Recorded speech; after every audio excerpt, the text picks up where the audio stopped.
We shall commence. Hi, this is Don Matteo, and you are listening to the Ought to Know Better podcast.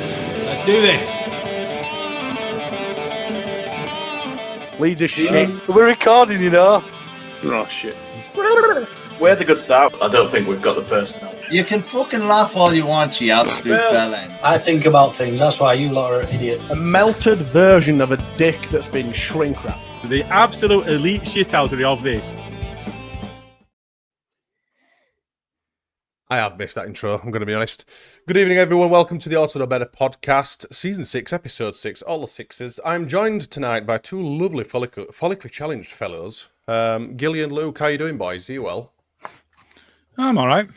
The Sponsored by Moretti tonight. Nice. The shit half of right said Fred. Are you well, Luke?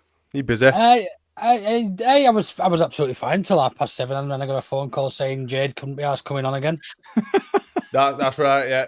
Unfortunately, Two nights on bounce. Probably for everyone else. Yeah, we're gonna save you you being subjected to another dose of Jay and his fucking dodgy dealings and whatever else is going on. We are going to have a bit of an in-depth conversation about the Fulham because after last night's absolute ramshackle performance, I don't know if any of you tuned in. I watched it for about 5 minutes, got fed up and sacked it right off. So I do apologise on behalf of us three for those two useless bastards. We will go into a little bit more detail about the Fulham. Firstly, though, chaps, seeing as though Luke's busy doing a few bits and bobs for me because I forgot. Gilly, gives your thoughts on Farke's team selection initially. Well, so I think one of the biggest question marks were over who's going to start up front, and I think if you look at the selections that we've had thus far, I think you could be forgiven for thinking that maybe what would happen is we'd have a Metcha starting up front that would give us a little bit more physicality and a bit more mobility up front. I think if you look at the way that things went, there were question marks over what on earth happened to Dan James. Why isn't he starting? Well, clearly he were carrying something because he were broken immediately. But Nonto's a question mark as to why not. Now, I think when it's easy to look back at team selection and be critical. I think Ampadu coming back in, if Ampadu's fit and available, that feels like a no-brainer to me, especially if the alternative is Gruevo, who I think is probably the weaker of the midfielders we've got. So I don't think any major aspects. Luke's going to come on to Aronson and talk about his work rate. That's what you get. That is what you get.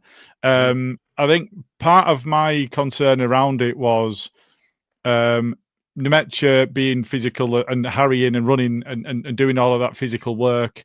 Aronson running around as well. That's the sort of expectation against those sides that maybe we don't expect to get anything from that'll have a lot of the ball, so we'll do a lot of the chasing. I think that when you're playing against sides that you're hoping to do something against, and Fulham fall into that. They're not a top six. They're not a ESL type side. So I think we need to carry a bit more impetus. And he's just so shit on the ball that you lose so much. However, if the alternative is Dan James and Dan James is broken, as things played out, there's an aspect there of what do you want him to do. So I think there's elements there, but I think if you look down the spine of the side, Darlow, he didn't really have much choice on. The centre backs again, they're pretty much picking themselves at the minute. Ampadu comes back in, Calvert-Lewin. So a couple of question marks, but nothing major certainly down the spine, I would have said.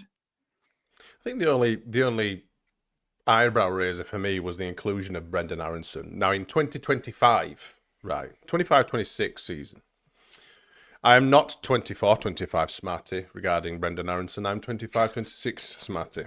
And in no fucking any way, shape or form should Brendan Aronson for me be starting over Willie Nonto or Dan James. Never in a million years. I don't know how that's happened, unless they are physically broken and have to be stretched onto the field, which I don't believe so, even though Dan James obviously didn't have the best of matches and ended up going off anyway. Never in a million years. And he wasn't effective. it's a waste of time. You might as well play with 10 men for the majority of the time. I know that obviously Brendan Aronson brings energy and all that sort of stuff, and that's absolutely fine in the Championship if you like. But in the Premier League, it's not good enough, in my opinion. And it's I was exceptionally surprised. I mean, I was enjoying a lovely day in Skegness on Saturday. Against my will, I might say. No offense to you, Skegnessers, if you're tuning in, but yeah, I didn't get to watch the most of it. I've had to watch bits of highlights and stuff like that, so I'm fairly not well versed in everything. Luke, you've been taught to death about Fulham. You've been on everyone's podcast because you're so popular and whatnot. Podcast friends. But would you like to give us your just this one, just one, and Joe, my mate Joe? Would you like to give us your thoughts on the Fulham game? Obviously, give us your thoughts on the starting 11 if you like, but give us a bit more in depth. I'll start with Brendan Aronson because I think we've been quite unfair. I completely agree. He should not be the answer for us at right wing in the position that we're in the Premier League. But who created the only big chance of the game from the weekend? Who wasn't put out there to be a creative winger? He was put out there to be, in Daniel Farker's own words, a defensive winger. That's exactly the reason you didn't see Willie Nonto start over him, because he would not have done the defensive work that you're going to get from Brendan Aronson or Dan James if Dan James is fit, who I expect probably wasn't. So yeah, he still created the only big chance of the game, for which Dominic Calvert-Lewin probably should have put away, albeit he may have well have been offside anyway. Had VAR got involved, but yeah, I think we're doing him a little bit of discredit. To be fair, I thought he worked very, very hard. He won 9 of his 12 ground duels as well, according to Opta, which is exactly what he's put out there for, to neutralise their attacking threat from left back. We thought it was going to be Anthony Robinson. They decided to go with Sessegnon, but they're one and the same. They both like to play in the opposition half, and we neutralised him. You know, he did his job. I completely agree. I don't think it was the only big chance of the game, Bryn. If you want to look back, I don't know if you got time, mate. But if you do, for the benefit of the audio people, Bryn Johnson says it wasn't a chance. Luke, Dominic Calvert-Lewin couldn't generate anything from that. I only watched it in bits and bobs, so I can't really comment. I'm kind of relying on you guys to be my eyes and ears on this one, if I'm honest. I like to say I've watched highlights. I've not watched the whole thing. I just think it's a bit. I think we've made our mind up about him. And look, I'm not going to sit here and say he's the Messiah and he's going to keep us up or anything like that. I think Daniel Farker knows that with his comments after the game about him and about Harrison as well. So he said not to expect miracles from either of them, which is quite obvious. You know, we needed reinforcements. Daniel Farker's quite aware of that. Every single fan in the fan base is fully aware of that. But I think to sit here and pick him out from that performance as a negative, when actually he was probably one of the major positives I would take out of it, if I was being quite honest with you. Obviously Darlow and a couple of others as well, but I certainly wouldn't be sticking my hand up to give him some stick. But anyway, back onto the game. I think it was almost, and I don't like the term perfect away performance, because a perfect away performance is coming away with 3 points. With 3 points. But we did go down there to play, not to lose. It was my thought. And whether we come away with 1 or 3, I think certainly at half time, the game was there for the taking on it. And to come away, I think the reason that game changed was the quality of subs they were able to bring on. They brought Emile Smith-Rowe, they brought Kevin on, they brought it's a great name for a striker to bring on. Yeah. Kevin. Go get Kev on. Oh, Kev, get one on. Yeah, Dharma. You know, they brought five players on that arguably would start for us, and that's the difference. And that changed the game. You know, we're on the back foot then throughout for the last half hour or so. Probably the best team first 50, 55 minutes, and then easy. And then and then as soon as the subs were made, that changed the game. Unfortunately, we haven't got that luxury this season to bring subs of that quality on, and we unfortunately fell short. So yeah, other than that, I don't think it was a poor performance by any stretch. It was boring. Yeah, I think we've got to get used to that this season. We're not going to be free flowing, or we're not going to be spending 75-80% of the game in the opposition half. But if we'd have come away with a point, we'd have all been much happier than we are now, wouldn't we? Yeah, I think so. I mean, a few people have obviously alluded to the fact that it was nearly a perfect performance. Like you've already said, 3 points is the most perfect performance. But I know it's London, and we've got a proper London hex. I don't know. I think we've won. I think in the last 50 years, probably 8 times down there or something daft. I think I saw an Opta stat on it. It's not a place to go and get and bring back a haul of 3 points on. But like I say, I think in the first half I was quite impressed.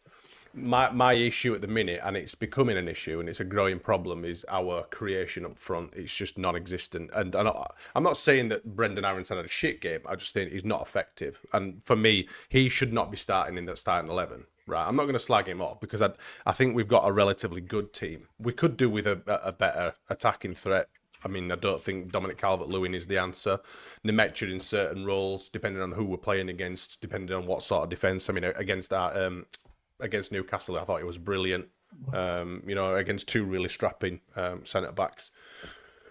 But I'm left off and scratching my head thinking if we actually had someone that could create more, that we had someone that could get hold of a lot more, then we'd probably start scoring more goals. I mean, 4 games in, we've not scored a goal from open play. It's got to be a little bit concerning, and I can't be the only one. I certainly aren't the only one out there that thinks that. But where do we get our goals from, Gilly? We've got nothing really going forward. I mean, Okafor did okay. I've got a shit take Okafor, but there's quite a few people slagging him off. But we'll discuss that a little bit later on. But from the wingers, really, is playing that holding 3 midfielders. You've got Longstaff, you've got Ampadu and other in there. And you're not really getting any sort of creation from there. Stack hasn't been at his best, even though I do like him. Where are we getting our goals from? Why can't we score any goals going forward? I think the players that you talk about there, and you can add Tanaka into that as well. Ampadu's got a good passing range, but he's not a box to box, or at least he's not being played that way. But I think the others can. So I think you can get some impetus coming out of midfield. It's not helped by injuries. We'd already had Ampadu out, and he's come back in. Tanaka's been out, but I think you can get a bit more than being too defensive from players like Stack and from certainly Longstaff. And I think that they can both play the 8 role, and I think Tanaka certainly can as well. So I think we do want to see more coming from the midfield. I think it's very easy to, we're clearly setting up not to get easily beaten. And I think that there's something to be said in the Premier League for that, because we do not want to get spanked 5-0 every week, and I know that we already have been once, but hopefully that's anomalous. And I think if you're in a position where you've got a side that's difficult to beat, you will grind out more points than trying to go out and play football week in, week out, and potentially just getting absolutely battered off sides that have been in the Premier League for an extended season and have had all of that money. I think you're spot on there. I think Arsenal result aside, Gilly, I think there've been 3 very, very good performances in terms of how we set up. We've been robust. We've been difficult to beat. But, Everton, Newcastle and Fulham. Fulham didn't have an easy day. The last half an hour, the difference was the ability and the class that they were able to bring in at such a late stage with some tired legs, and they ran the game for the last half an hour or so. And I think you're spot on in that. I think we are set up to be quite neutral. I don't think we're going to be playing any free-flowing type stuff where we're going to be attacking all the game or anything like that. Even against your Burnleys and Sunderlands and teams that have come up with us and teams lower end, I don't think we're ever going to see that this season. I think we just need to. I think we need to accept that firstly, because it'll make life a lot easier as a fan. We're not going to see the Bielsa-esque type football where we go into a game and they score 3, we score 4 or 5 in the Premier League this time. Daniel Farke's probably learned his lessons from the last 2 times in the Premier League as well, and thought, we can't have a go. The difference in ability in these teams is just substantial. That actually, if we had a go, we would get pumped 4 or 5-0 every week. Fulham would have beaten us 3 or 4-0. They brought Raul Jimenez off the bench. It was one of the league's. Do you know what I mean? We have these players would be starting for us, and we were pining for 2 of their starters who were relatively anonymous. I thought Harry Wilson was actually all right, but Mooney's looked pretty shit, if I'm honest. He's a diving bastard, I'll say that. He is. Yeah, he is. But I think you're absolutely spot on in what you say about that. the way that we are set up. And I think we, as fans, need to accept that sooner rather than later, because it's going to be a very long season if we think we're going to be going out and trying to beat teams at football. Yeah, I think we all said that last season. Yeah, we said enjoy the ride to the Premier League, because when we get to the Premier League, it's going to be a drag, it's going to be difficult, and we're seeing that. It's being borne out. Everybody wants a Rafinha to come in and take the league by storm. Everybody wants somebody to come in and bang in 30, 35 goals. It's just not realistic, and I think the fact that we've got some players that might get there or thereabouts 8-10 goals each. You look at Nemecha, you look at albeit the only goal that we've scored so far, a penalty, but he dispatched it well, and he clearly had confidence as he stepped up and took it, because everybody at crowd were going, "Oh my God, who's going to take it?" Oh shit!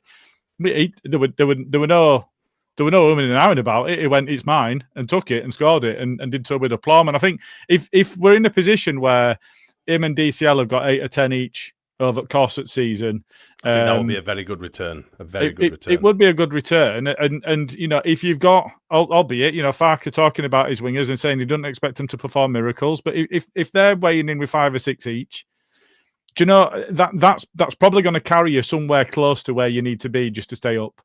And let's face it, coming into this season, that's all we said we needed.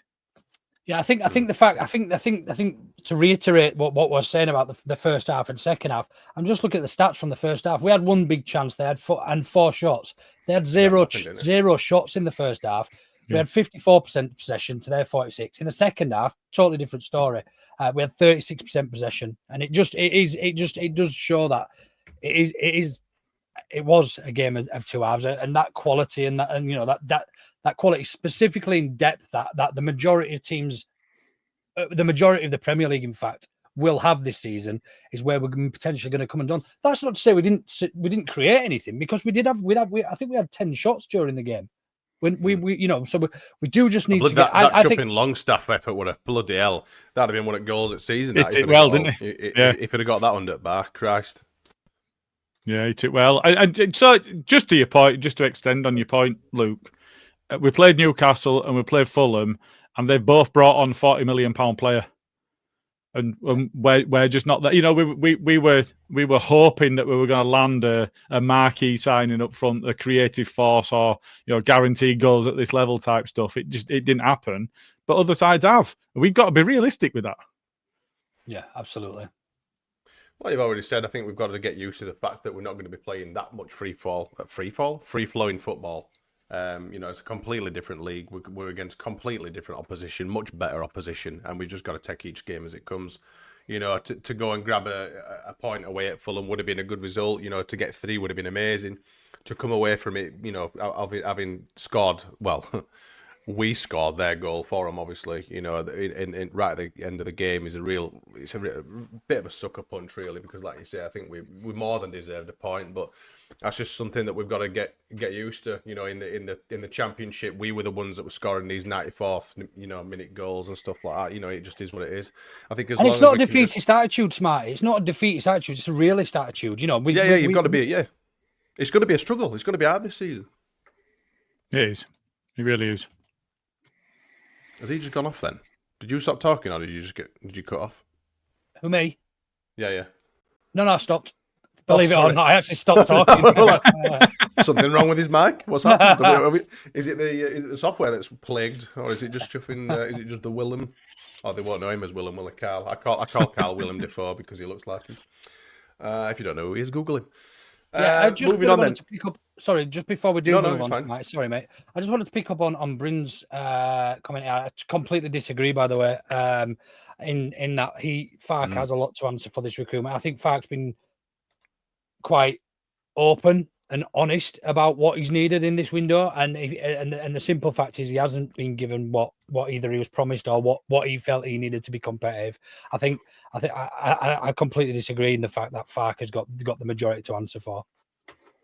Yeah, because the style of football that we're seeing now compared to what we were seeing throughout pre-season, it's totally different. The style of football that we've seen against Newcastle, and Fulham is totally different to what we saw against Everton. You know, he's been given a bit of a shit hand as Fark, and you know he's quite clearly had to adapt his team to play the kind of football that he thinks is going to benefit us most in this, you know, during this campaign, which is survival. You know, if we can get a goal or whatever at the, you know, the dying embers, then so be it.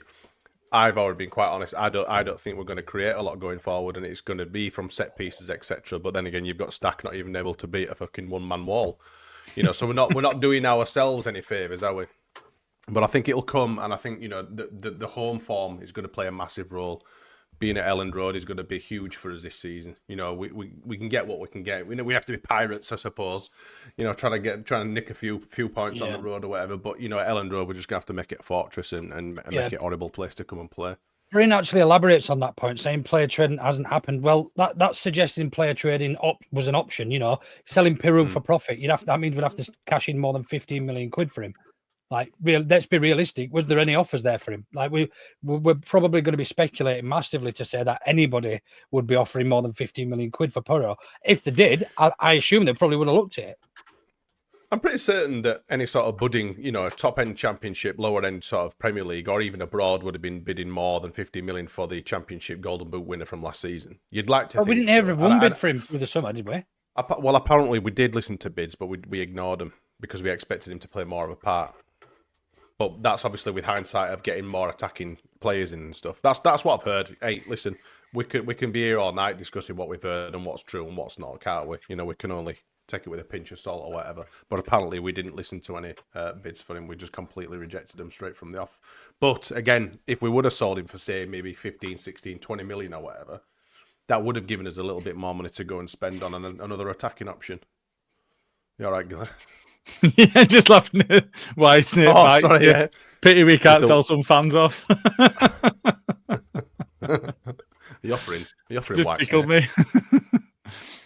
I mean, just going back to his comment about selling some fans off. I mean, the reaction to a lot of this has been massively over the top on it.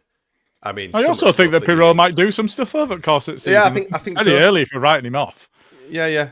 I think that, you know, in a game where we're on top of it, we've got the you know, the lion's share of the possession, etc., and we're creating good chances in and around that box. I would back him mostly, you know, to get some shots over, because he is quite a deadly finisher. He's good at finishing. Certainly better. Even if it's just from the bench. You know, if you've got Calvert-Lewin on a Mecha that's done a fair amount of running and he's coming off, so he's coming on the pitch with 20, 25 minutes to go, and there's an opportunity. Yeah, who do you want it to fall to? Nemecha, Calvert-Lewin or Pirot? You know, 20 minutes, 15, 20 minutes from time. Who do you want to land? Who do you want a chance to land at? He's more than likely going to work the keeper at least. And you know, for all that Calvert-Lewin's looked lively when he's come in, there's been a few chances he's spurned. Now that's not me having a go at him. He's got the lowest XG. Much football. He's got the lowest XG in the Premier League. Second, it might be second lowest XG in the Premier League over the last 5 seasons. Oh, right. I thought you meant this season, but he probably is down there. To be fair, but yeah, he's got to get in the positions to be able to try to score a goal. You know, we've got to give him some credit for that. He's not played that much football. He's you know, which is part of the issue with him. It really isn't it? The fact that he's not played that much football, so he's going to take a little bit of getting up to speed. He's at a new club, whatever else. You know, you can make allowances for that. Pirot's, you know, been with us an extended period now compared to many in the side. He's one of the longest standing ones now, strangely. But you know, there needs to be a degree of realism, and I think that, you know, talking about we should have sold him because he's not going to do anything all season. Well, a lot of us spoke before the season started thinking that he was going to do well, and you know what, 5 games in, a bit of realism is needed. I think you've got to take into account as well.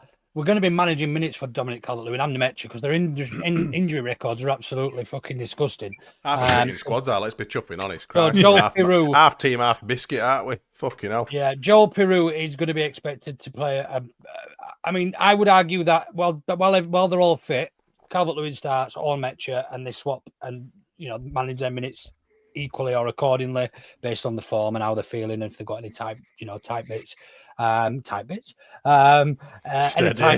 and then it's okay. It's past the watch. And then Peru probably does play a part. When either one of them's injured, he's a very different type of striker. And as Bryn said in the comments a minute ago, I can't find it now, but he said something about his aerial quality. He doesn't jump. He's got lead in his boots. But you give him the ball anywhere around the box, and he's hitting the target 9 times out of 10, and making the goal and make a save. And we'll just see. I certainly think Pirro will. I think he will surprise a few this season when he does get an opportunity, because we'll be bringing him on when we're 1 down in games. And look, Daniel Farkeing didn't have a lot of time to react at the weekend after Gudmundsson's. Fuck knows what he was trying to do. I know he was falling backwards, and it was probably a lot more difficult to do what he did than anything else on the pitch. He could have literally put the ball anywhere on the pitch and managed to put it in the top corner. But yeah, I don't think he had time to react. I think had they scored that goal on 70 minutes, we might have seen 2 up top, or Joel Peru just playing off the back of somebody else, or So I think that is certainly in his thinking when we're chasing a goal. We haven't really needed to do that yet this season. Yeah, I think Richard Hogan again said Pirro off the bench at home could be very important, either as a second striker or in the 10. I think when we're looking at positives, we do look quite hard to beat. I mean, we kept Fulham to absolutely nothing. We've kept Newcastle to absolutely nothing. We've had a good, performance against Everton.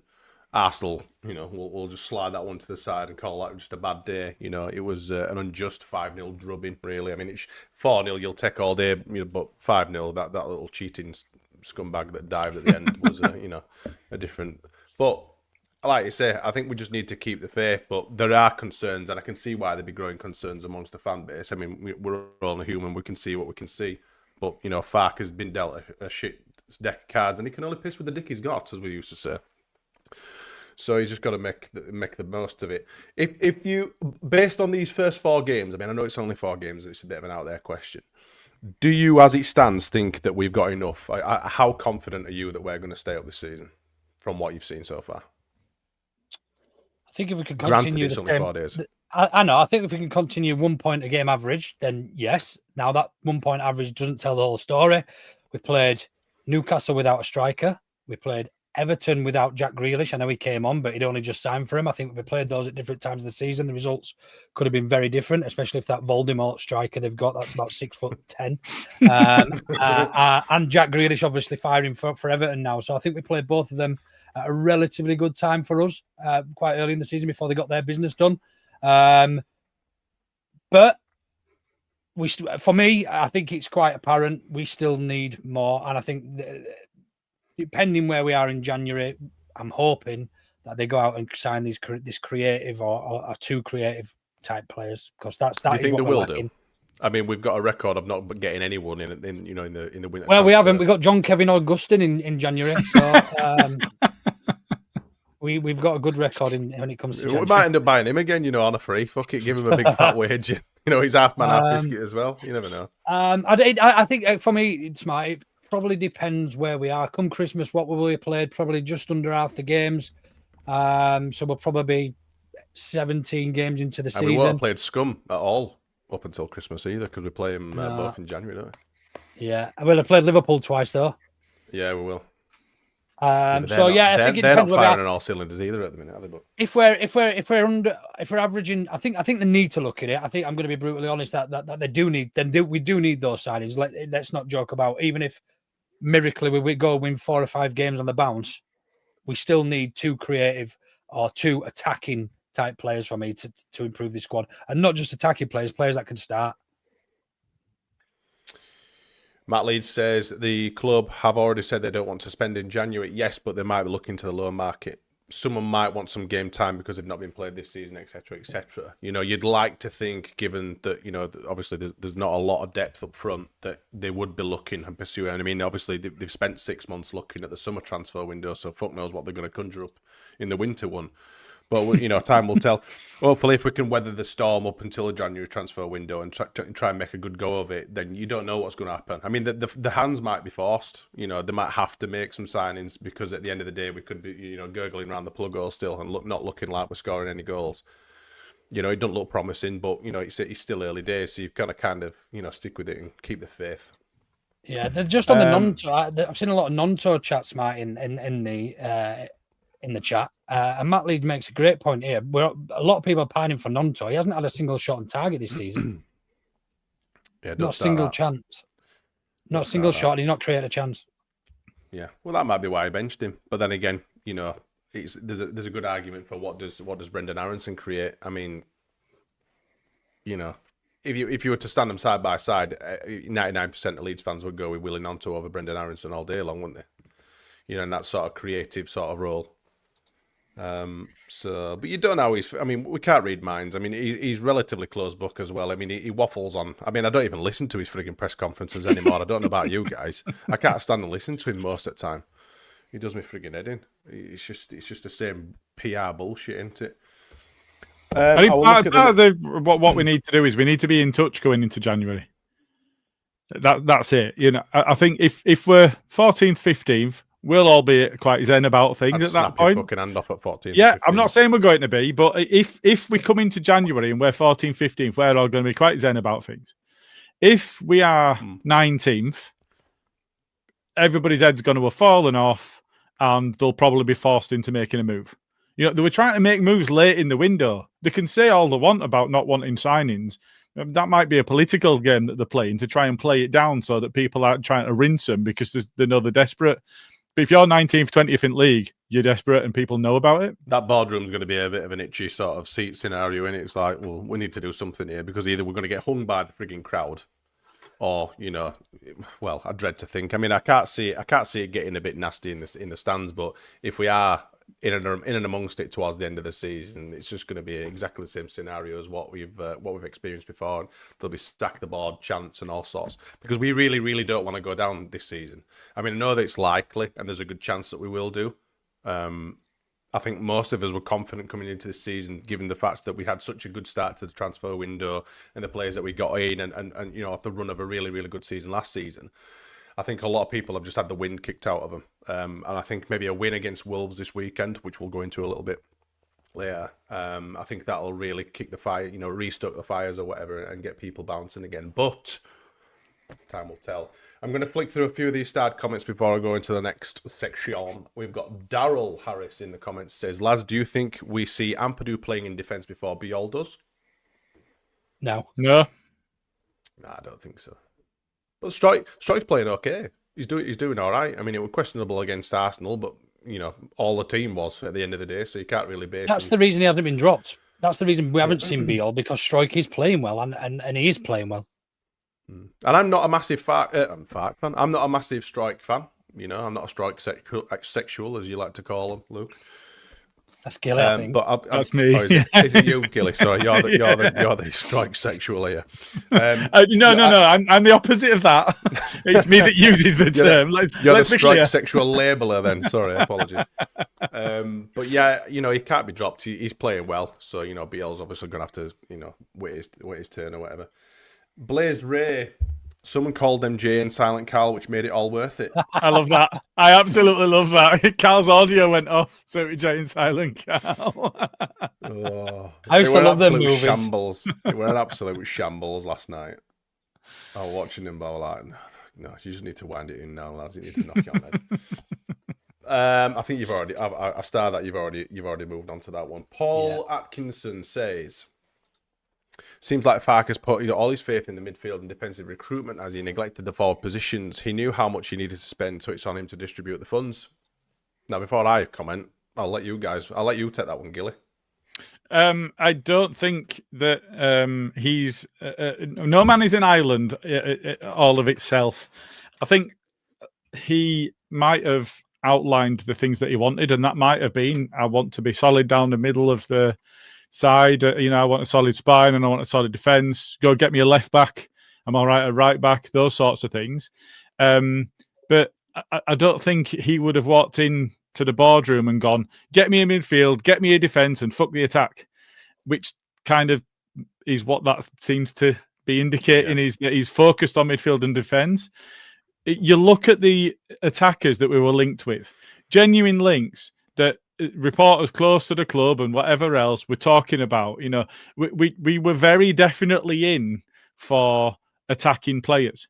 The fact that they weren't landed is absolutely not on Daniel Farke. I'm not having it at all. It's madness. No, it's an easy one to. It's an easy stone to throw in it. That one. I mean, we've discussed. Do you think it he's on just here a got in? little Yeah. bit. Do you think he's just got in the boardroom and said, like, "Whoa, we've got loads of defenders, midfields. Now don't need no attackers. I was sorted. But just leave it at that, mate. I don't want we've any got- more. I want some We'll attackers. spend no No, money. let's This get is another plenty. one. We've got. What We've you got said, get James another Justin's defender. available. Fucking come on get him. down. We'll Like, throw him mate, up top with 5 minutes to go. Yeah. Paddy We don't McGuinness need is him. there, inviting them all in. Come on down, lads. Yeah, I don't think that's the case at all. You know, briefly, we've discussed this in quite a lot of depth in previous shows and stuff. But Fark doesn't, go out and start signing players. He leaves it up to the recruitment agency. They will identify targets together and they will go see who they can get. And they will submit players to Fark who they think might suit his style and stuff. And I think that all his faith in the midfield and defensive, I think his cards have been taken away from him, and he's had to adapt a sort of style that can suit the team that we've got. There isn't that much squad depth up front.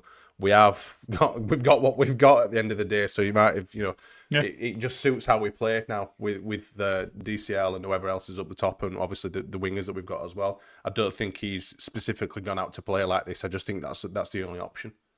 Yeah, you can only piss with the dick that you've got, as you said before. And ultimately, he wasn't shy in coming forward about not getting the players that we wanted. Yeah, so if you're going to denigrate him, at least do it for something that he's got wrong, not for what's been done tough. Yeah, you can't berate him too much when he was been pleading and begging, especially in the in his press conferences. I need more attacking people, otherwise we're going to really struggle. But you done all recruitment, so you're a wanker. Yeah, but that's not how it works. It's just not how it works, is it? But thank you, Paul. Anyway, for coming along. Well. Another Paul. What? It's just that Paul said exactly what we have, I think. Yeah, Paul, come on. Daniel Fark wanted 2 attacking players, especially in a difference maker, but we have to. Christ, I can't speak. But what we have to do now is work out how to get results and alone as to pick the right team to play Willie from the start. Yeah, maybe not, but we'll see. I mean, like I said, we're going to see a lot of squad rotation, I think, because people are made of chalk, especially after a transfer window ends. People all of a sudden decide that they're made of cheese and break down and stuff. Last couple of these ones now. Richard Hogan says the problem with player trading is that we couldn't clear the decks for some money. Only player we sold was Greenwood. Would you want us to sell Tanaka, Ampadu? Would you want us to sell those to allow more money in the pot? Do you see what I mean? I don't really get it. I can see why people want Piru sold. He's not played much of a part this season, and he's a relatively valuable asset. But when we're really going into valuable assets, we're talking about Ampadu, we're talking about Tanaka, we're talking about. And do you really want to get Rodon? You're talking about Bogle. Would people be happy for them, therefore, for us to get rid of those, to get some money in the bank, just to go sign somebody else? Do you see what I mean? I'm quite happy that if you do look at both the teams around us, Burnley sold their best defender, their goalkeeper. They've lost a lot of players. Yes, they've replaced relatively well, but would you want to be in that position where actually you're reliant on a recruitment team to replace and try and get better, I suppose, and improve on those players? Not for me. I'm quite happy that we didn't let too many players go, to be fair. I think the opportunity that we've missed massively was getting Melier. Yeah, I think that's really the only one. I think we're all in agreement. That we really, really should have moved on, and we could have made a quick buck on. That 5-6 million or whatever we could have recouped for him. It would have gone a long way. I mean, that's practically a James Justin. Well, yes, but equally, if you do that and you don't sign James Justin and you try to spend 10 million at the end of the window, so I get the point around focusing on defenders and midfielders, because we did spend quite a lot of money, really. Yeah, we're just talking about the allocation of it, not the amount we spent, just the allocation of it, when we know that we're crying out for something creative further up front. But if the first job is give me something that'll set us up so that we don't easily get beaten week in, week out, then you have to focus on your defense and your midfield. And that's the foundation. The foundation of any decent team is its defense. And we're talking about backup play. We're talking about backup players and players that haven't played yet this season that actually could, Goodmanson gets an injury, or for God forbid gets, a red card, or Stroik does, or somebody, and then we're reliant on these players to come in. If we didn't have those players, we'd be reliant on people like Sam Byram's coming in. Do you see what I mean? Absolutely. And look, that's no disrespect to Sam, because I think he's been a great servant for the club, and last season he did his part and played far more than anybody expected us to, and he's still with us. But actually, he's not died. He's still with us. No, he's still with us. Yeah. But actually, 4 or 5 games time down the line, when actually we do pick up a couple of suspensions, and we are reliant on these players, people will be saying, "Thank fuck we signed some backup." Do you know what I mean? It's very easy in hindsight now to say it when it's 4 games into a season, saying we shouldn't have signed that, but Bijol, we shouldn't have signed fucking James Justin. But actually, when they come to be, we can become reliant on them. It might actually turn out to be a bit of a masterstroke. Yeah. It might not. Yeah, it might not be, but it could be. So we'll see. We'll see. Last one then. Mr. Whitesnake all the way from NZ. Most managers will tell you it takes 10 games to get the players to show what the team can do when you start a new season. Fucking hell, it took Thierry Henry over a season get up to speed, and then look what he did. we are being really harsh on some of these players. Yeah, we are. Yeah, I think absolutely. Arsene Wenger was once quoted as saying that he couldn't hit a barn door. I probably said it with a French accent, but he go on, try do it. He could not hit a barn door. Better than I could have done. I think that was more Welsh, but yeah, we'll go with it. Better than I could have done. I think he's famously quoted as saying that after his first season, and then obviously, the rest is history with probably arguably the Premier League's best ever striker. What one of you has stuck this little starred one? I'm guessing it's Luke. Me. And that simple fact is, yes, obviously you have to score goals to win games. Again, we're only 4 games in. I think the goals will come. And once the one comes, I think we'll be all right. I think we'll the bit of confidence back in the team. But also, didn't George Graham finish mid-table with like 28 or 38 goals in a full season? I think we were bottom lower to mid-table, weren't we? It was 11th. I think we finished a lot 11th. of nil-nils. Yeah, a lot of nil-nils. Actually, that's what I had. So I don't know if you've seen the same stat I had, because I saw that and I couldn't quite remember the thrust of it. So that might be right and where you're coming from. But I think the top scorers that season were joint on 5 goals, if it's the same tweet that I'd seen. This is another belter from Clive. Check this one out. All this build from the back stuff is rubbish. It's not 1996.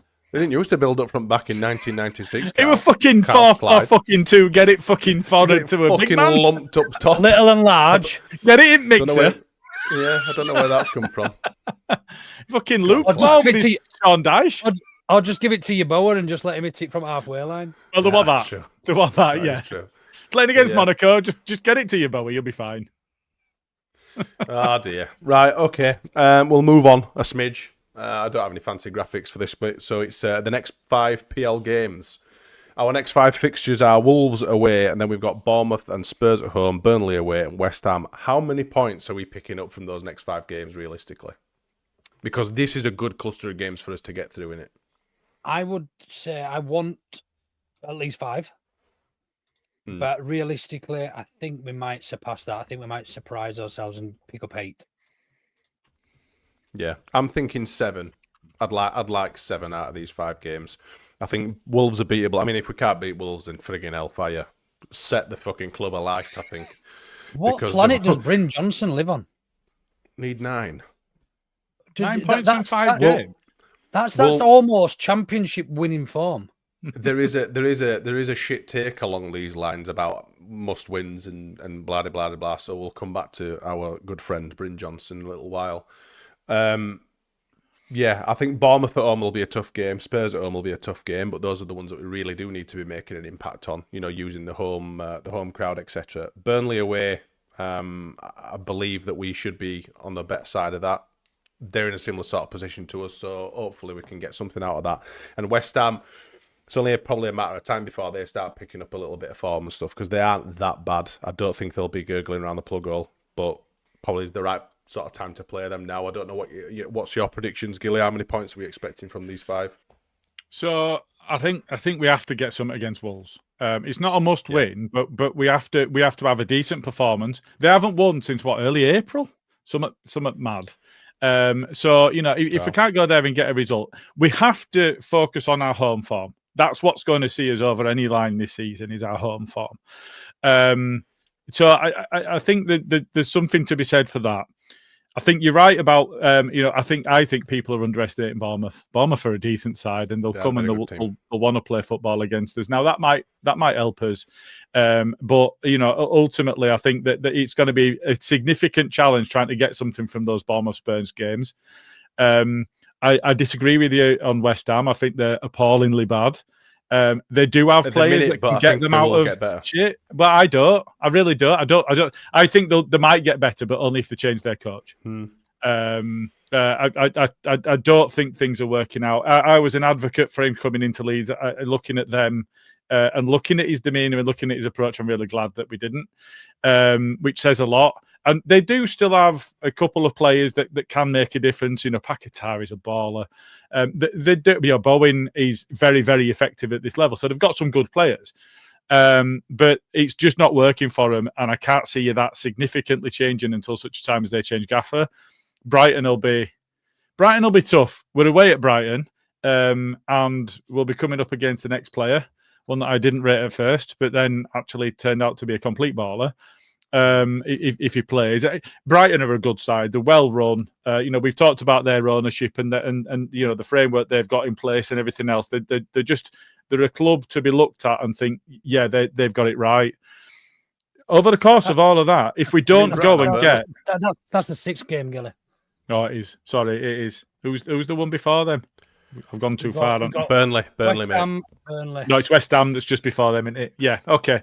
Yeah. I think if we don't go and get results at Wolves and at Burnley, you're looking at the other fixtures in there and thinking, if we don't get a win at West Ham, we're falling short on our goals per game, and I think that's the issue. There's no must wins at this point of the season for my my mind, but you look at those 5 and you're thinking we've got to get something from some of those games, and if you're not getting it in the sides that you expect to be in and around us, you're getting it against Spurs and you're getting it against Bournemouth, and they are good teams, albeit at home. And time will tell. But yeah, I think if we to make a dent and especially start scoring from open play, then these, maybe not Spurs, because obviously under Thomas Frank they are quite a good unit. And I've got a Spurs supporting friend, and when he were like, "Oh, what do you think?" and I'm like, "He's an absolutely amazing appointment for you. I think he'll do well. I think they'll be probably in the Champions League sort of positions. I think bit of an early shout for them. Massive shame, turnaround for them.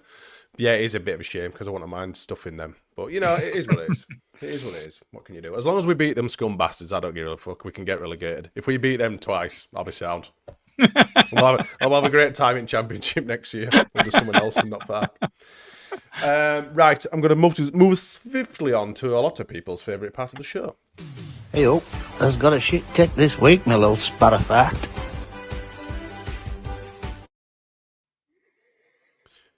The shittest takes, the home of the shittest takes. I'm going to flick through a few of these. Now, I know, Luke, a couple of these are yours, but this one had my attention brought to it is when it loads up finally. The Leeds press, 80 million down the drain. Leeds star shocking performance raises eyebrows. This is honestly about Okafor's performance against Fulham. Lost the ball 14 times. Is Leeds' 80 million signing already regrettable? Now, that's an absolute shocker, is that? That's a hell of a reach. Let us know what you think in the comments. Luke, is this an £18 million absolute shithouse? I think it's too early to decide. I think he's looked very, very lively. He did some real good things in that game as well. And I think the type of player we're asking him to be, that player that is going to try and beat a man, I think it's only natural that he's going to lose possession sometimes. We look, Rafinha lost possession lots. Ruta lost possession lots of times. That unfortunately, that comes with part and parcel as part of their role that they're asked to play, to be that creative spark and try and beat a man. So no, I'm not basing his performance. I thought he was all right. I didn't think he was great, but I certainly saw flashes of why we've paid 18 million quid for him. I look forward to seeing him how he grows and progresses with us. To be fair, I think he's certainly one to watch. But is it a waste of money? It's definitely clickbait, that one, isn't it? Yeah, I think so. There has been a couple. In fact, Jay's tagged the Shit Take of the Week account in a few of quite clearly clickbaity stuff. I'm not sure if any of them have made their way onto this one, but we'll see. But bless him. He doesn't know better, does he? He reacts with his heart, does our little gnome. Shit take number 2, Eagles Kingdom says, wait, did I already mention that most Leeds United fans are moaning twats and a cancer to their own club? Also, hugely hugely anti-American, should I say. Now then, I think the best person to take this one I wonder. would be you, Matthew. Would you? I'm going to go and grab myself a can of Iron Brew out of the fridge because I can. I'll let you take this away, and I will enjoy listening to what you've got to say. So I think the first time I saw this tweet, it was shared by Debs, friend of the pod, often in our comments, and I think it was I'd put in something about somebody talking to somebody else via text saying I can't get any attention online. What do I do? And my response to that was just tag Leeds. I think this is unfortunately, I guess in hindsight, because it was me that put the one forward as a shit take. It's just somebody looking for attention, and we're giving them that. But I think ultimately, what we've got here is some dickhead that thinks that disliking people because they're not good at football and you're paying shitloads of money to watch them means that you are anti the place they come from, which is just bullshit. Yeah, we've got a lot of American friends. We like the Americans. We might not. I mean, there hasn't been a lot of love for our Brendy, but yeah, no, I think that's just in isolation. You know, we've got a lot of friends over in America. We like the Americans. Obviously, you know, Fat Boy Weston McKennie was again another player that we probably don't want to talk about too much in the whole Jesse Marsh era, but that's gone and it's behind us now. You know, so I think yes, we are moaning twats, absolutely. But let's be fair, we loved Tyler Adams until he fucked us off. Yeah, that is fair, to be fair. But yeah, I think a lot of fans are more about their own club, so I'm not listening to that. So yeah, we're not hugely anti-American. Luke, I think these are yours, mate. You might want to take these away. This one is. This is why Fark's excuse of a poor window will fail. Use your best attacking players, not those who will help defensively week in, week out. I think that's absolute Premier League suicide. If we go to attack every team in this league, we will be on the end of far more 4 or 5-0 losses every week. Look, it hurt that we lost 1-0 in the manner that we did at the weekend, but if we take a point from that game, then that I mean, I know it's ifs and buts, but that absolutely becomes neutral. You know, it's absolutely pointless tweet. We have to go into games being a defensive outlook. We simply cannot match teams in attacking force. We don't have the options. We don't have the strength in depth to bring on players that can do it. Simply put, yes, Nonto. It would be great to see Nonto if he would work as hard defensively as he does attacking week in, week out. That'd be great. Absolutely perfect. But he simply doesn't, and I think that's why we're using him probably as a little bit more of a, and I know he didn't, but as an option off the bench, as something that can potentially change a game. But even Matt's quote earlier said he's not had a shot on target this season. He's not created one big chance. What is this? What is this clamoring for somebody who hasn't done it yet? But I don't get it. I think it'd be heavily naive for us to go into, you know, this season, you know, with a similar sort of style and tactics as last season. We just get absolutely ripped apart. You know, as much as we probably like, or the majority do like, Daniel Farke, he is no Marcelo Bielsa. But what Marcelo Bielsa did is he trained and he taught his team how to play effectively, not having to take these players on. The ball did the work. R.I.P. Robert Redford. Who's died? Yeah. R.I.P. Thanks. R.I.P. Who was Robert Redford? He was an actor. Oh, well, I mean, I got that, but... Officer and a Gentleman, wasn't he? Oh, is he? And Last Castle. Last Castle's a great underrated film, actually. Go watch it. But anyway, after you've watched us. Yeah, after don't bugger off yet. We need you. We need your likes. We need you. We need your we need your love in the comments. But yeah, I mean, Bielsa's football were pretty bulletproof in the first season because teams didn't know how to live with us and didn't need, you know, they couldn't live with it. The ferocity and the pace and the fitness didn't necessarily happen the second season because we got pumped quite a lot and it wasn't as effective. So, but obviously, well, let's just take that. You can blame that on player fatigue as well. Yeah, but let's just take that as an example. So I think we all agreed that Bielsa didn't get backed in the way that we would have liked him to get backed in that second season. I don't think Farke has been backed in the way that we would have liked him to get backed. No. In this season, we know that we need more creativity up front. We know that we need more of a goal threat. He didn't get that. So, there are similarities there. And we did play attacking football and we did get fucking pumped in that season. So, what do you want? Clive says we could have found another Rafinha. Yeah, there's millions of them about. Yeah, there's fucking shitloads of them. That's why we didn't bother signing them, because there's that many and everyone's got one. Cheers, Clive. Cheers, that Clive. Last one then. Ooh, that's not been cropped. No, that were me. Basically, there was a statement about Farke not expecting miracles from his wingers, which is what Graham Smith had reported from the press conference. And BJG has responded with, we have what we have. It's going to be a slugfest every single week. Now, I've no issue with any of that. Mm-hmm. No doubt 2 points dropped today. Now, I do have a bit of an issue with that because we got no points. And then it was, however, we were in it for the overwhelming majority of the game. Yep, that's fair. Step forward in my book. You could say that. Wolves next week is now almost certainly a must-win. Let's go, boys. Must win in isolation in one game in September, I think, is a stretch. But really, what put this so that kind of elevates it slightly. But what put this in is the maths around 2 points dropped.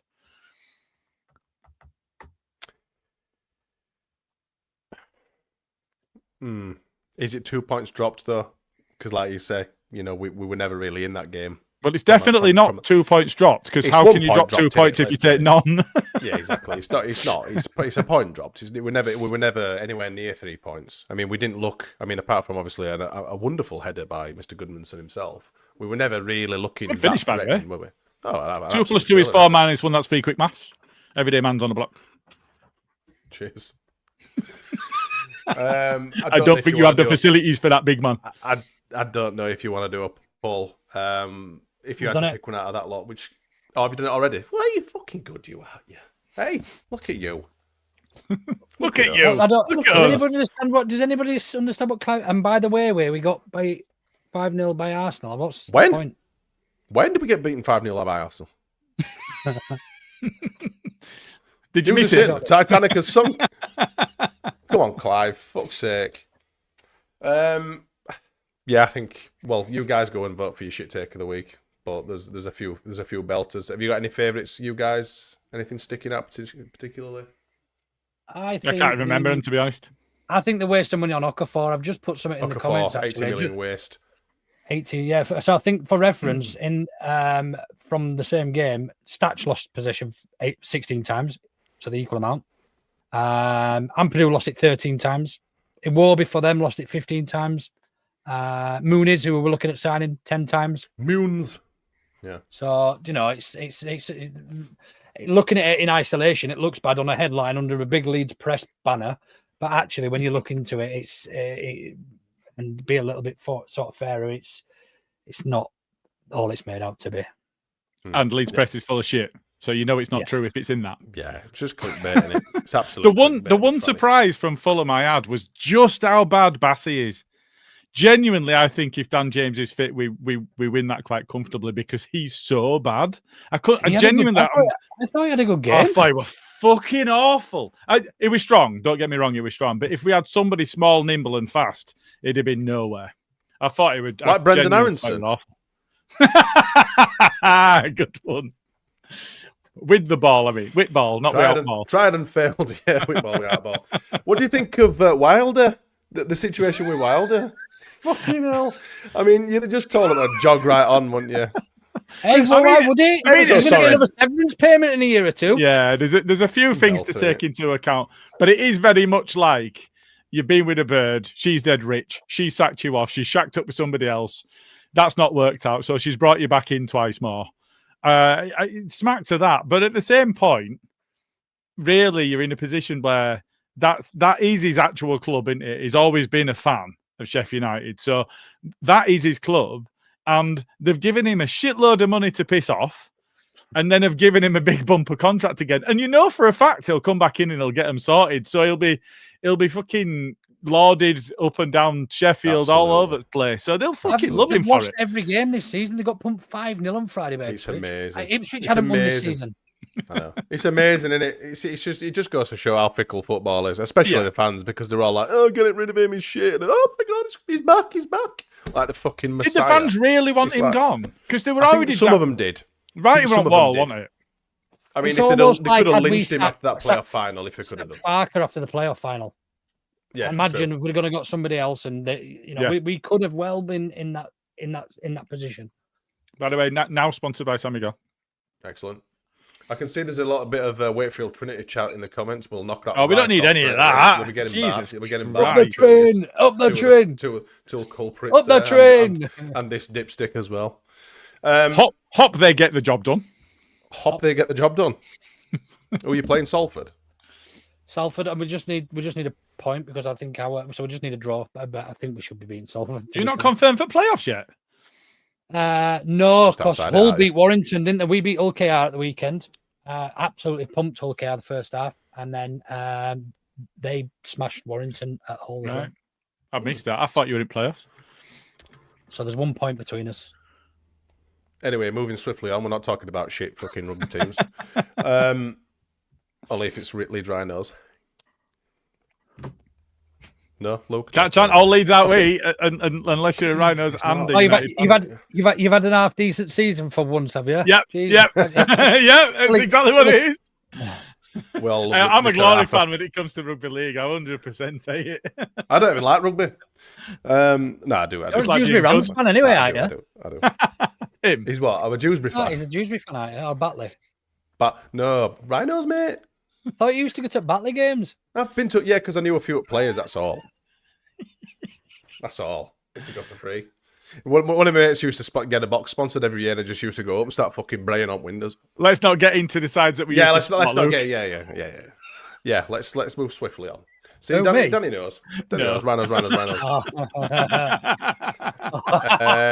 on. Bryn says, "Stop it, Smarty. We'll smash you a lot again, like we did 2 to 3 games this year." I'm stopping the rugby talk. Bollocks to it. Right, Wolverhampton chaps. What sort of squad are you expecting him to field? What? Wouldn't be surprised if it's not the exact same team. What, Away even from with home. Brendy as well. Look, yeah. Well, with James injured, the only player that you can change, if you're going to well, no, actually, there's two, isn't there? There is two.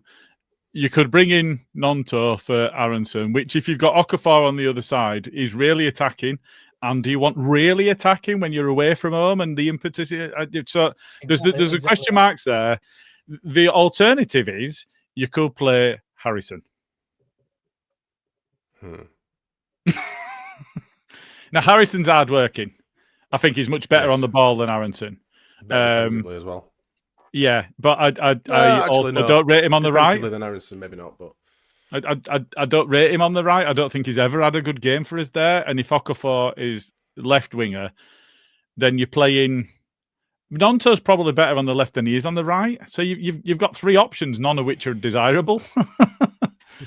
Bryn says Okafor and Nonto out wide has to be versus Wolves. If we bring in Harrison Sackfack Sunday morning, I think we're probably underestimating Wolves a little bit. You know, they've lost all 4 games this season, but they have got a good squad. They're not a bad side, and results wise, they've not been a million miles off. So I think if we go down there with expecting us to win just because it's Wolves and they're below us in the table, then we've got another thing coming. I think we've still got to be pragmatic about our approach. We've still got to be sensible, which is exactly the reason I think it'll be the exact same lineup as Fulham away. I think you can bring Realistically, Harrison in without really impacting that defensive solidity. I don't think there's it's a reasonable paper between them in terms of defensive capability. I think Harrison's a lot better on the ball, and I think he reads the game a bit better. He's a little bit less headless. But the stinker of it is we're talking about Harrison and Aronson, and that's really the issue, is that we're talking about them two, and we really should be in a better position by now. So I think that's part of it. But I think it's fair to say that we might be underestimating them because Wolves have been awful. But that doesn't mean that they're all shit. No. They've been impacted by sales. Cunha were a big player for them, and Yeah. he's gone, and so there are impacts that they've had. But they have been in the Premier League for an extended period, and therefore have had all of the money that goes along with that and the investment into their setup that we've just not had. So I think there is an aspect of we would underestimate them, but it is because they've been so abject. Along comes Leeds to make it better for them. Mr. Whitesnake has a fantastic point here, and he says that I wouldn't be surprised if you were all wrong, and the surprise being that we are surprised about no surprise. That would be surprising. Which I think's fair. Bless him. Has he been on them chocolate brownies? He's had some edibles, hasn't he? With Carl. What have you been smoking? Yeah, I think, to be fair, I don't think there is a bad squad in the Premier League. I mean, there's some that aren't as good as others, but there isn't a bad squad in the Premier League. They're all relatively I would good. say ours and Burnley are the worst two squads in the Premier League. Yeah, Possibly. probably. On paper, Possibly. I would say. On paper. You can throw Sunderland in there a little bit. They have recruited well this season, but they had to do it because they were so. I'm sure they'll be really saying the same when they're 7th in the fucking league. I know it's but it's early days. It's early days. We'll see where they are in a few months. Brentford have been impacted by sales as well, and Buemo going is a big loss for them. But again, that's another side that have been in the Premier League for an extended period. This is the sides that we've got to try and be better than. The sides that were only just better than the relegated sides last season were Scum and Spurs. It wasn't Fulham, it wasn't Brentford. Danny says, I think Harrison is better playing if DCL starts. They've played together. Did you watch them both at Everton?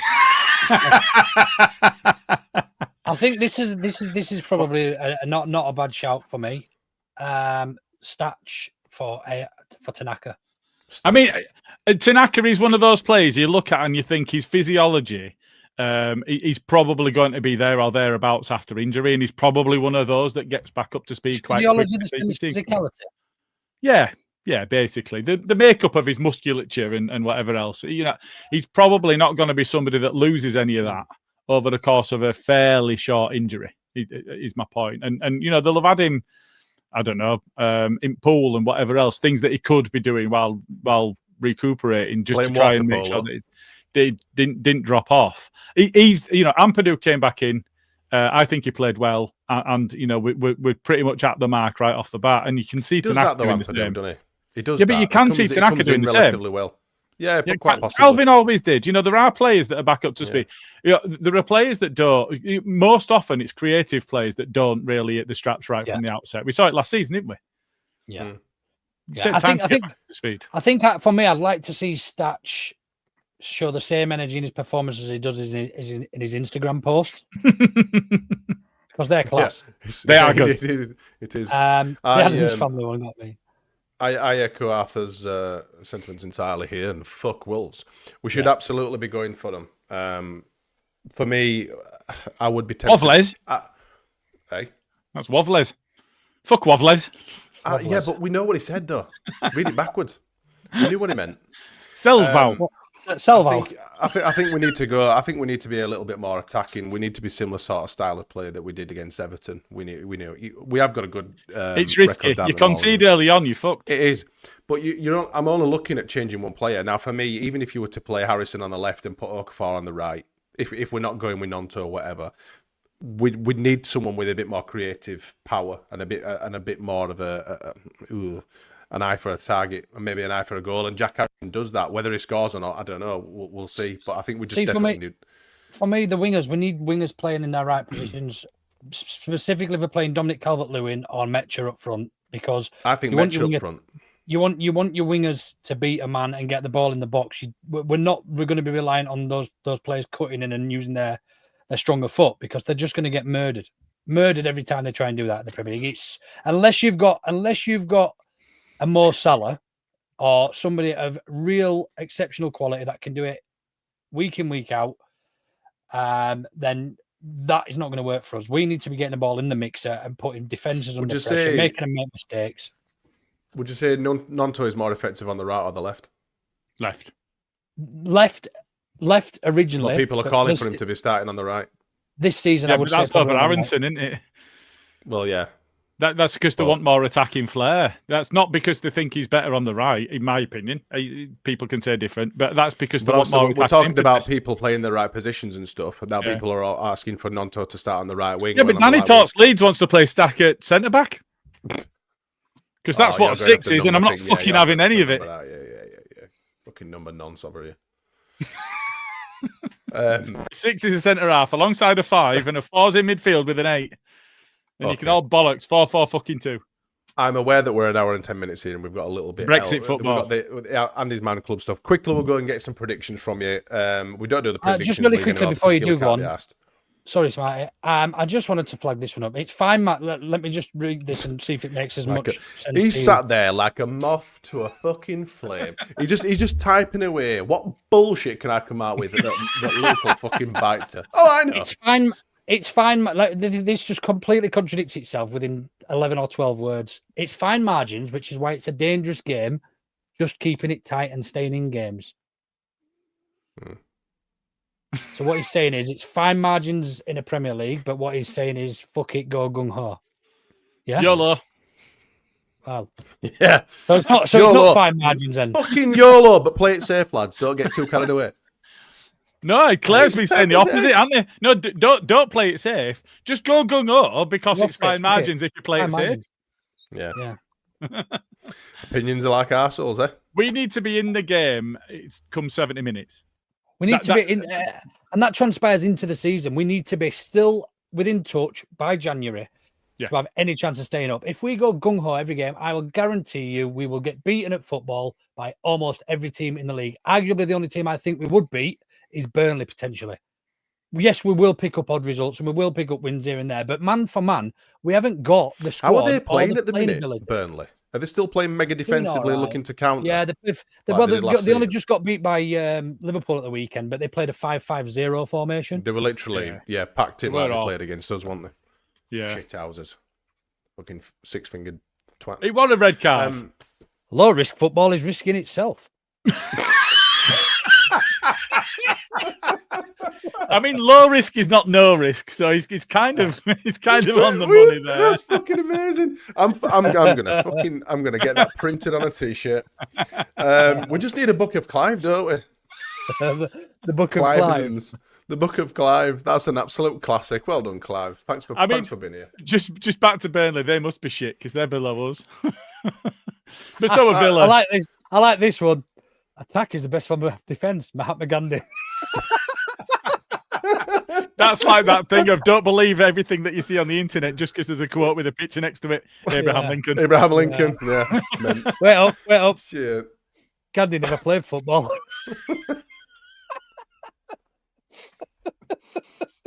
How do you know? Great coach though.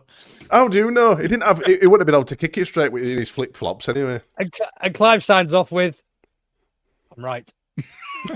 No, but Gandhi would have been a Ted Lasso. He would have definitely inspired those players to believe. Belter. We got a shit taken already. Danny's right side. If we had scored one more than them, we would have won. Oh, fuck's sake. Right, okay. I'm moving us on because we're going to be here all night chatting about it. Please do. Gilly, do you want to do the introduction to the Andy's Man? In fact, no, wait on. I'm going to get some predictions from you. Predictions in the comments, please, from you lovely people. Luke, what do you think is going to be the result of the weekend? I agree with Gilly. There's no such thing as a must win until you are one game from the end of the season and you need a win to stay up. It's a must not lose for me. I think I would be happy with a point, but I do think we will probably. I've got a feeling we will beat them. I'm going to go 2-1 Leeds.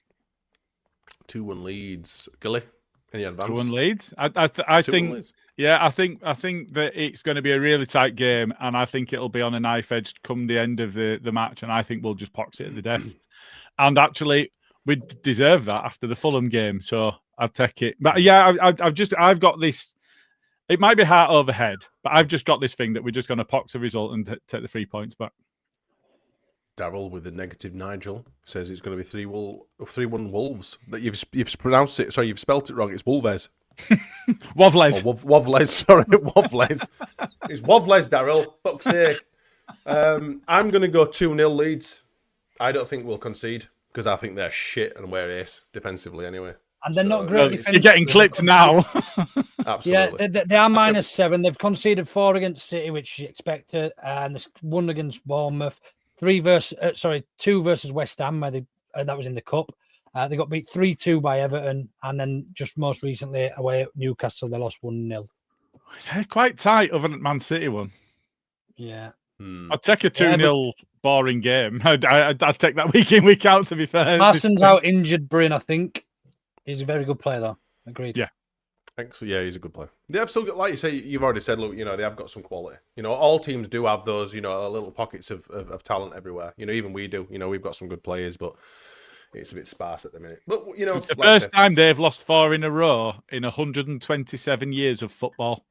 Really? It's going to be fucking 5 at weekend, lads. Anyway, I'm going to close this out. Gilly, do you want to go on, Luke? I'm just trying to work out. Did they pay 60 million for Strand Larsen, or am I imagining things? I don't think they paid that. Did they spend the Cunha money on him? They got that for Cunha, but I didn't think they'd spent it all. No, I don't think so. He's Googling now. I am. I'm just trying to find out. Where would we be without Google? 23 million. They rejected a 60 million bid from Newcastle for him. I do apologise. Oh, this says it's 55, but yeah, it's that. Report suggesting the club value Strand Larsen at over 65 million. Yeah. Sorry. It's all right. We'll let you off. There you go. Every week we like to do a little bit on Andy's Man Club. Gilly, do you have the readout available? I do. And I also have a video available that in the background that I've been slightly distracted because I was trying to make it available. Now, anybody that that is affected by flashing lights and all that sort of stuff. Yes, any sort of epileptics are in the comments, please. I am, because that usually makes me go put a fiver in the bandit. So I have prepared something. I've finished it off while we were live, so I've not been able to watch it properly or anything like that. So it might not work, and if it don't work, we'll sort it out and we'll replay it next time. Fly by the seat of our pants. Yeah, and then we do have a readout as well. So we'll just give this a go. I came to Andy's Man Club after around 3 years of knowing about it. It was one of the hardest things that I've ever had to do in my entire life. Probably the hardest thing that I've ever had to do. After years and years of struggling with anxiety, panic attacks, depression, and ultimately, like that first night that I walked through those doors, I didn't really want to be here anymore. And what I found in those rooms were men who understood, men who got it, men that were breaking the stigma, breaking the stigma that surrounds men and mental health, and saying it was okay to talk. Since then I've been on such a journey. My whole life has turned around, and it's not that I don't struggle anymore, but I've got a space to talk about it. I've got a space to vent. I've got people around me to support me, and most importantly, I've got men around me that support me. Walking through those doors, as I say, was one of the hardest things I've ever had to do. It didn't just save my life, this group. It gave me life, and I think that's the most important thing. So it's okay to talk. Get yourself to Andy's Man Club. It's an amazing space. It's a safe space, and you will be welcomed in. And just on that, if you are going through a storm or have recently been through one and you're a man over 18, perhaps Andy's Man Club Leeds may be able to help you. With venues in Horsforth, Kirkstall, Pudsey, Central Leeds, Hunslet, Seacroft and Morley, open 7 p.m. to 9 p.m. every Monday barring bank holidays. They also run weekly and monthly social events with the aim to get men talking and to smash the stigma around men's mental health. Details of the venues and everything they're doing is at Andy's Man Club Leeds Facebook, so give them a follow and help spread the word. Absolutely, lads. And given that what's happened this week, I mean, it's been a really bad week for losing some great characters in the world. Danny's also highlighted it here. AMC especially important this week, lads. If Ricky Hatton's passing is deemed a suicide, keep watching out. I should have said on live there, really, shouldn't I? Apologies. Keep watching out for each other, lads, and remember, you are never alone. Keep going. Bryn said, R.I.P. Hitman. Yeah, we need to smash the stigma. We need to keep talking to each other. Men do need men. Not quite the way that Jay likes men, but it's nice to keep lads and keep in touch with your friends and just keep talking to each other. You're not alone. And we're all out for it. We might have disagreements, whether it be political or in the terraces or whatever. But at the end of the day, it's good to talk and just keep talking to each other. Agreed. Absolutely. Just a couple of starred messages just worth flagging up on the back of that as well, Smarty. Herbert says further to that, anyone feeling fragile might find psychology video uploads helpful. Agreed, absolutely. Paul says Andy's Man Club and it's always good to talk. Don't keep it bottled up. Mr. Whitesnake, could you give Lucy LUFC a plug? A woman who is a Leeds fan with mental health issues, has a granddad who is her rock. Oh, really? Yeah, definitely. If you haven't seen Lucy, she's just released her very own podcast channel, so go and check her out. She's a nice girl, and she's worth a follow, so go and check her out as well. Lastly, Danny Wright says, well done, lads. Listen, we like a laugh, and we like to ridicule, the very thing that we all love, and that's Leeds United, but at the end of the day, we all need to stick together. It can be a shit, miserable world, and like we said, just keep talking, boys. Keep talking to each other. You're not alone. I think that'll probably do for this evening, boys. We've rambled on enough.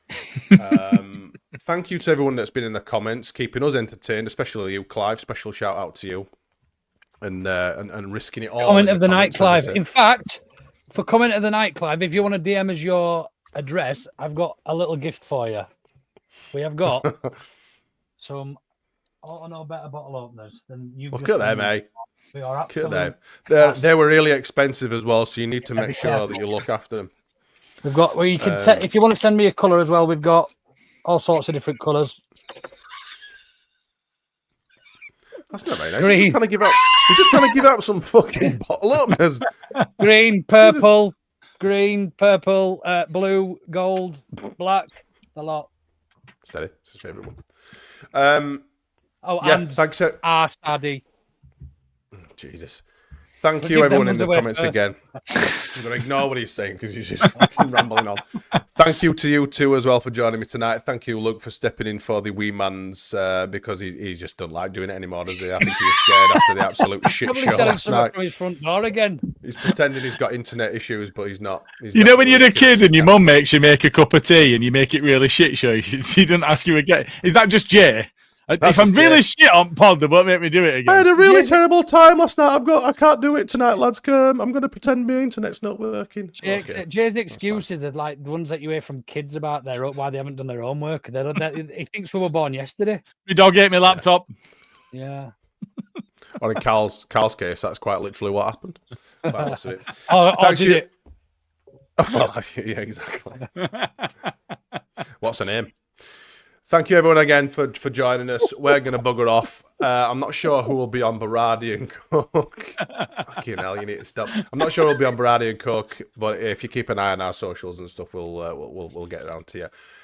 Big up the Whites. Hopefully, we'll go and smash the Wolves down at the Molineux. But if we don't see you through the week, we'll see you through the winter. Take care of each other, and we'll see you in a bit.